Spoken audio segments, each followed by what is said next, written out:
Various stakeholders in the SADC development bloc have held a first-of-its-kind summit on the 23rd to the 25th of April this year.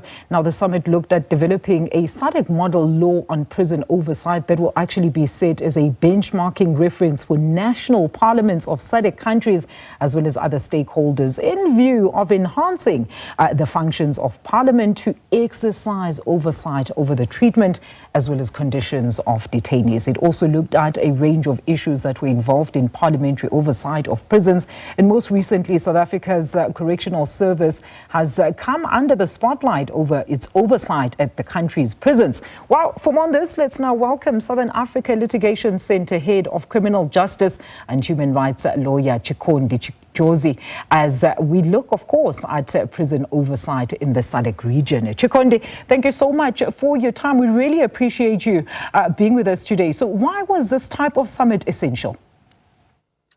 Thank you so much for having me. This summit was really essential considering that in Africa we seem to have similar problems when it comes to prison conditions. We have serious issues of overcrowding in our prisons, issues of malnutrition and inhumane treatment of prisoners, which is very common in all our SADC prisons. So despite the fact that we do have the legislative framework at regional level, international, as well as national level that protects the rights of prisoners, but there hasn't been effective way of overseeing what's happening in our prisons. As such, over the years, we've seen increased violation of human rights within the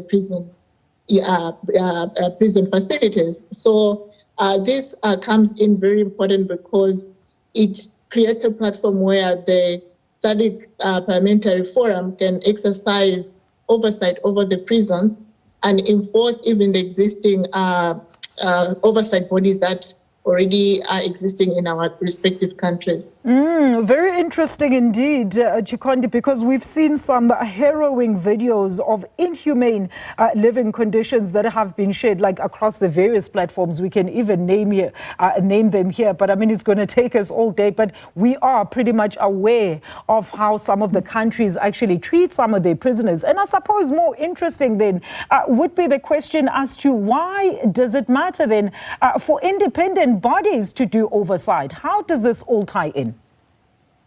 Yeah, this ties in because prisons. There's no one who is designated to be a prisoner. Any one of us can be found in prison, and you can even see increasingly, even now, there's a lot of reliance on criminalization for everything, which makes everyone a potential prisoner.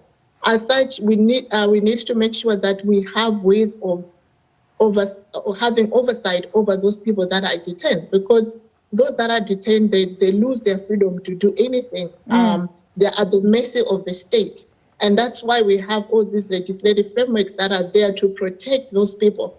And if we do not have the oversight bodies to see how these inmates are being treated because of their vulnerability, because society has already condemned them that they are not wanted in society, and that's why they are incarcerated, it means that if we do not have effective oversight, there is high likelihood of their rights being violated and no one being held accountable. And that's why we need these oversight bodies. Absolutely, because Chitong, I mean, rehabilitation will then not happen through torture. But let's also talk about why protecting the rights of prisoners is very essential in order to avoid torture, in accordance, of course, with global human rights requirements.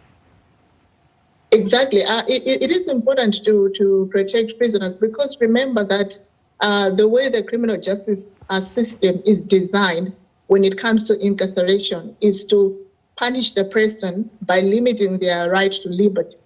And all the other rights that the person holds as a human being, they retain them even when they're incarcerated. So that's why it is important that when people are incarcerated, we are watching over that they're not denied all their rights, because we've already taken their right to liberty and all rights that are associated with the right to liberty where has been taken away.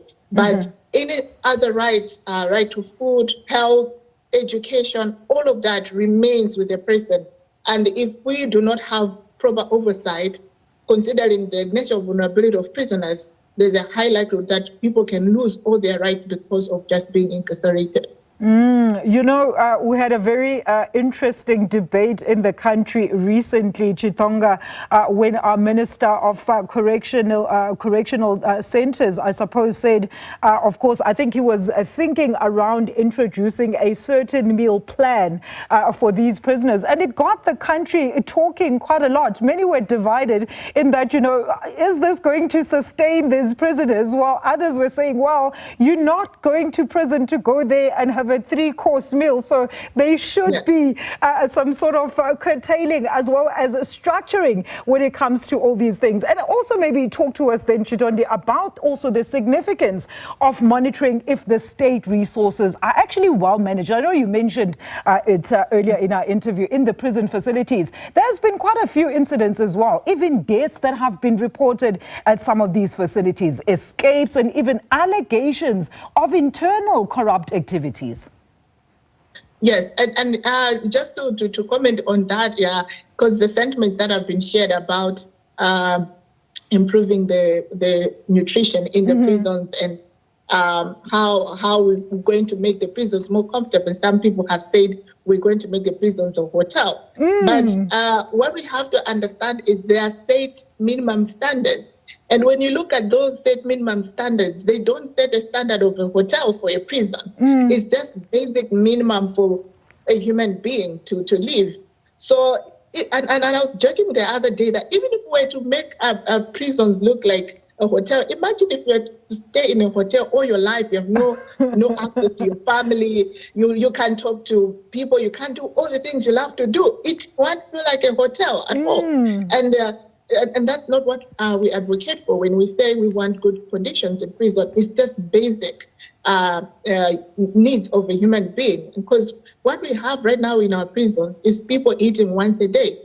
And in some countries, they do have maize porridge, which they keep for a day so that it can harden enough to become pap, because they can't afford to feed them proper pap. So all those are things that we are saying these are basic minimum needs. Very, very great information there. Thank you so much for sharing it with us, Chikondi Chijozi. There she is, the head of criminal justice at SALC.